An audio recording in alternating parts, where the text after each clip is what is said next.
السلام عليكم ورحمة الله وبركاته. كلنتي وعنا وناكسن أرضية ميل كستو دنيا كجوجتان كسو دوادا 10 كي براشada luqada Ingiriisiga qaybtiisa shanaad ama 10 kii shanaad insha Allah 10 ka shanaad waxaan ku soo qaadan doonaa qodobkii afraad ee inoo mareysay oo ah the interrogative formula of the simple present tense ama the interrogative formula of the simple present tense.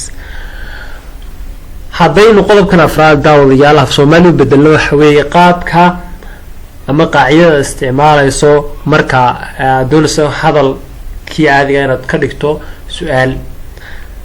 ugu horeyn waxaad isticmaali doontaa qaacidada isticmaalayso waxa weeye waxaad ugu soo horeysiin doontaa did iyo dash oo ah auxiliary verb-ka ay leedahay simple present tense plus waxaad u geyn doontaa subject-iga ku xigi doona oo ah qofkii falka sameeyay plus waxaad u geyn doontaa main verb oo ah ficilkii la sameeyay oo present oo aan waxba iska bedelin plus waxaad u geyn doontaa object-iga oo ah kii falka ku dhacay plus waxaad u geyn doontaa verb of time oo ah waqtigii uu dhacay falkaas. haddaba tusaalaha koowaad haddaynu soo qaadano does she arrive home late every day. tusaalahaas waxaynu tusayaa kow does waa maxay waxa weeye waa auxiliary verb-kii oo waynu kusoo horeysiinay. she waa maxay waa subject-kii. arrive waa main verb-kii oo waxa weeye present. home na waxa weeye waa object-kii. late every day na waa maxay waa verb of time waqtiga ay dhaca. way tusaalaha labaad do I sell hats every day. miyaan iibsadaa koofiyado maalin kasta. marka waa su'aal bad ka dhigtay. marka waxa weeye waxaan ku bilownay do oo ah waxa weeye auxiliary verb-kii waxaan ku xigsiinay subject-kii main verb oo present oo sell ah hats oo waxa weeye object-kii every day oo verb of time-kii. qodobka ku xiga ee shanaad insha Allah taala ugu gudbi doonaa wuxuu isaguna noqon doonaa qaacidada la isticmaalo marka doonayso hadalkaaga inaad ka dhigto mid diidma. imika kii hore baynu ka dhignay su'aal baynu ka dhignay hadalkii aynu su'aash ka dhigno ma doonayno ka dhigno diidmo ama negative formula. the negative formula isticmaala ama qaacida waxa weeye hadalka diidmada loo isticmaalo waxa weeye iyaduna subject-iga soo horeysiin doontaa xagga marka hore aan ka soo horeysiin auxiliary verb-ka subject-ka soo horeyn doona.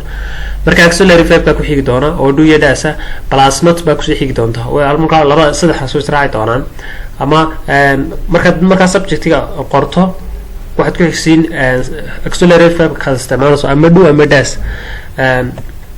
ayaad ku xigsiin doontaa.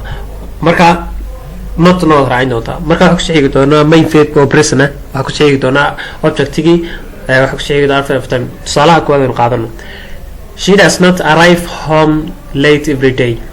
guriga ma timaado waqti dambe maalin kasta. marka she does not marka not by kala meesha ku jirta marka maadaama not meesha soo gashay hadalku wuxuu noqonayaa negative oo wax weydiyo hadal diidma ma noqonaya.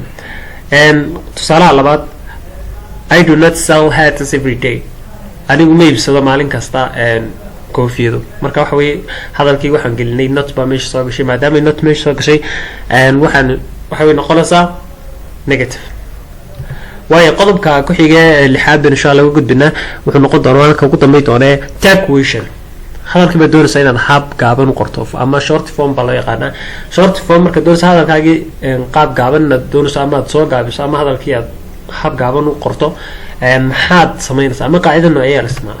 waxaad ugu soo horeysiin doontaa do your dash ayaad ugu soo horeysiin doontaa waxaad u geyn doontaa plus and ayaad ku xigsiin doontaa waxa ku xigsiin doontaa subject-iga ku xigi doona main verb-ka oo present ama ficilka present ayaa ku xigi doona object-iga ayaa ku sii xigi doona waxa ugu dambeey doona verb of time waqtiga. tusaalaha koowaad aynu qaadano doesn't she arrive home late every day. like doesn't marka waa does not be. marka waan soo gaabinay marka soo gaabina qaabka gaaban marka doonaysa noqoto short form doonayna loo qorto not loo qoro ama short form marka loo qoro wax weey waa qaabkaas.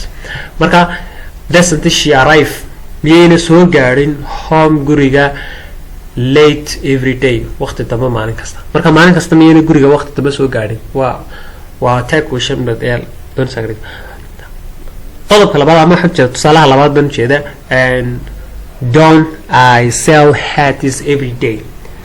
marka do not xagan ka odhan lahaa ayaan don't ay keliya soo qaabsaday. marka waa do you dash oo not la socoto oo lasoo gaabiyey subjectiga ku xiga oo aya verbka ku xiga oo sell ah objectiga ku xiga oo hats every day oo waxa weeye iyaduna harfi of time.